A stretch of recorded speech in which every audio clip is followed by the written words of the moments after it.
ये ट्रेन में अंकल इसका प्रचार कर रहे हैं। ये बुक का नाम क्या है? अंध श्रद्धा भक्ति खतरा है जान। हाँ दोस्तों पहले आप इस वीडियो को देखिए। इसका नाम है, साधु का फोटो है, हिंदू या अंधभक्त लिखा है। मूर्ति के अंतर्गत अन्य श्रद्धालुओं को कई प्रावधान बताए गए हैं। श्री विष्णु जी, श्री शिव जी, श्री देवी दुर्गा माता जी, श्री गणेश जी, श्री लक्ष्मी जी, पार्वती तथा अन्य लोक प्रसिद्ध देवताओं की मूर्तियों को पूजा, यानी उनको प्रतिदिन स्नान करवाना या नए वस्त्र पहनाना, तिलक लगाना, उन पर फूल चढ़ाना, अच्छा भोजन बनाकर उनके मुख को भोजन लगाकर भोजन खाने की प्रार्थना करना, दूध पिलाना, अगरबत्ती में ज्योति लगाकर उनकी आरती उतारना, उनके विचारों में सुख शांति समृद्धि की प्रार्थना करना, धन प्राप्ति के लिए पूजा अर्चना करना आदि।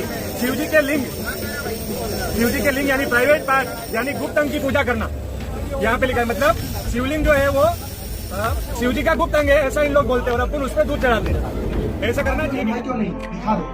आजकल के लोग पढ़े लिखे हैं, तुम्हारी बातों पे नहीं विश्वास करेंगे, क्योंकि उन्हें पता है। जिस पुस्तक के बारे में तुम इतने चिल्ला के बता रहे हो ना, यह बुक पहले ही संत रामपाल जी महाराज जी ने पूरे विश्व में बंटवा दिया है, और सारे लोग जानते हैं कि इस बुक में सारे प्रमाण के साथ ही बताया गया है। इसमें कोई भी अपने तरफ से नहीं लिखा गया है, क्योंकि संत रामपाल जी महाराज जो भी बात बताते हैं वो विद प्रूफ के साथ बताते हैं। आइए अब जानते हैं कि अपने शास्त्रों में शिवलिंग के बारे में क्या प्रमाण मिलता है। तो हम आपको बताने जा रहे हैं कि इसका प्रमाण कहाँ है। आप देख रहे हैं शिव महापुराण। शिव महापुराण जिसके प्रकाशक हैं खेमराज श्री कृष्णदास प्रकाशन मुंबई। हिंदी टीकाकार अनुवादक हैं विद्यावरिधि पंडित ज्वाला प्रसाद जी। भाग 1 में विद्वेश्वर संहिता अध्याय 5 पृष्ठ 11 पर नंदीकेश्वर यानी शिव के वाहन ने बताया शिवलिंग की पूजा कैसे प्रारंभ हुई। विद्वेश्वर संहिता अध्याय 5 श्लोक 27-30। इसमें लिखा है, पूर्व काल में जो पहला कल्प जो लोक में विख्यात है, उस समय महात्मा ब्रह्मा और विष्णु का परस्पर युद्ध हुआ। उनके मान को दूर करने को उनके बीच में उन निष्कल परमात्मा ने स्तंभ स्वरूप अपना स्वरूप दिखाया। श्लोक 28 में लिखा है, तब जगत के हित की इच्छा से निर्गुण शिव ने उस तेजोमय स्तंभ को अपने लिंग आकार का स्वरूप दिखाया। उसी दिन से लोक वह निष्कल शिव जी का लिंग विख्यात हुआ। विद्वेश्वर संहिता पृष्ठ 18 अध्याय 9 श्लोक 40 से 43। भगवान सदाशिव कह रहे हैं कि इससे मैं अज्ञात स्वरूप हूँ, पीछे तुम्हें दर्शन देने के निमित्त साक्षात ईश्वर तत्वक्षणी मैं सगुण रूप हुआ हूँ। श्लोक 40 में लिखा है, मेरे ईश्वर रूप को सकल तत्व जानो, यह निष्कल स्तंभ ब्रह्म का बोधक है। नंबर 41 में लिखा है, लिंग लक्षण होने से यह मेरा लिंग स्वरूप निर्गुण होगा। इस कारण हे पुत्रों, तुम नित्य ही इसकी अर्चना करना। श्लोक नंबर 42 में लिखा है, भगवान सदाशिव कह रहे हैं, यह सदा मेरी आत्मा का रूप है और मेरी निकटता का कारण है। लिंग और लिंगी के अभेद से यह महत्व नित्य पूजनीय है। दोस्तों, इस पे विवेचन करते हैं। यह विवरण श्री शिव महापुराण खेमराज श्री कृष्णदास प्रकाशन मुंबई द्वारा प्रकाशित है। इसमें सदा शब्द लिखा है। इसमें स्पष्ट है कि काल ब्रह्म ने जानबूझकर शास्त्र विरुद्ध साधना बताई है, क्योंकि यह नहीं चाहता कि कोई शास्त्रों में वर्णित साधना करे, इसलिए अपने लिंग यानी गुप्तांग की पूजा करने को कह दिया। पहले तो तेजों में स्तंभ ब्रह्मा तथा विष्णु के बीच में खड़ा कर दिया, फिर शिव रूप में प्रकट होकर अपनी पत्नी दुर्गा को पार्वती रूप में प्रकट कर दिया और उस तेजोमय स्तंभ को गुप्त कर दिया और अपने लिंग यानी गुप्तांग के आकार की पत्थर की मूर्ति प्रकट की तथा स्त्री के गुप्तांग यानी लिंगी की पत्थर की मूर्ति प्रकट की।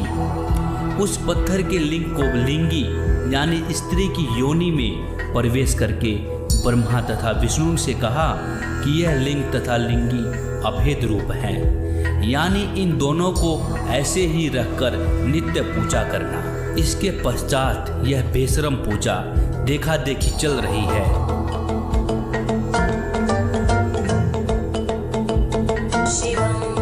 आप मंदिर में शिवलिंग को देखना, उसके चारों ओर स्त्री इंद्री का चित्र है जिसमें शिवलिंग प्रविष्ट दिखाई देता है। यह पूजा काल ब्रह्म ने प्रचलित करके मानव समाज को दिशाहीन कर दिया, वेदों तथा गीता के विपरीत साधना बता दी।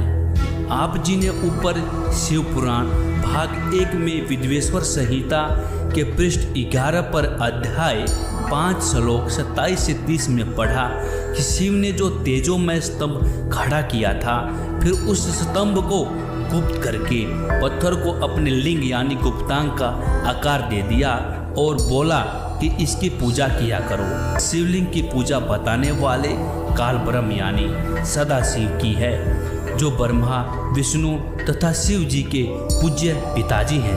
तो दोस्तों, इस चीज़ को हमें प्रत्यक्ष प्रमाण देखकर सीख लेनी चाहिए।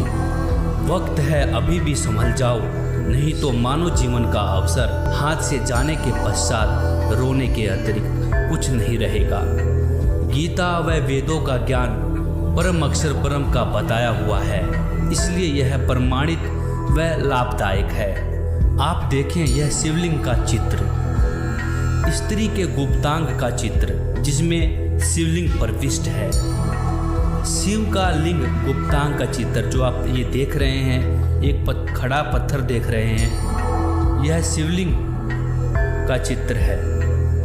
इस शिवलिंग की पूजा अंध श्रद्धावान करते हैं, जो शर्म की बात तो है ही, परंतु धर्म के विरुद्ध भी है, क्योंकि यह गीता व वेद शास्त्रों में नहीं लिखी है। इसका खंडन सूक्ष्म वेद में इस प्रकार कबीर साहिब जी करते हैं कि धर शिवलिंगा बहुविध रंगा, गाल बजावे गहले, जयलिंग पूजे शिव साहिब मिले, तो पूजो क्यों ना खैले। इसका सरलात करके संत रामपाल जी महाराज बताते हैं, परमेश्वर कबीर जी ने समझाया है कि तत्वहीन मूर्ति पूजक अपनी साधना को श्रेष्ठ बताने के लिए गहले यानी ढीठ व्यक्ति गाल बजाते हैं, यानी व्यर्थ की बातें बड़बड़ करते हैं जिनका कोई शास्त्र आधार नहीं होता। वे जनता को भ्रमित करने के लिए विविध प्रकार के रंग बिरंगे पत्थर के शिवलिंग रखकर अपनी रोजी रोटी चलाते हैं। कबीर जी ने कहा है कि मैं उन्हें बताना चाहता हूँ कि यदि शिव जी के लिंग को पूजने से शिव जी भगवान का लाभ लेना चाहते हो तो आप धोखे में हैं। इससे स्पष्ट है कि आप अंध श्रद्धावानों को यही नहीं पता कि यह पत्थर का बना शिवलिंग व जिसमें यह प्रविष्ट दिखाया है यह क्या है। यदि आपको पता होता तो इसको एक आंख भी नहीं देखते। पूजा तो बहुत दूर की कौड़ी है। दोस्तों, प्रमाण आपके सामने है, आपने देख लिया कैसे शिवलिंग की पूजा आरंभ हुई। दोस्तों, ये रहस्यमय जानकारी हमें संत रामपाल जी महाराज के कर कमलों द्वारा लिखित पुस्तक अंध श्रद्धा भक्ति खतराए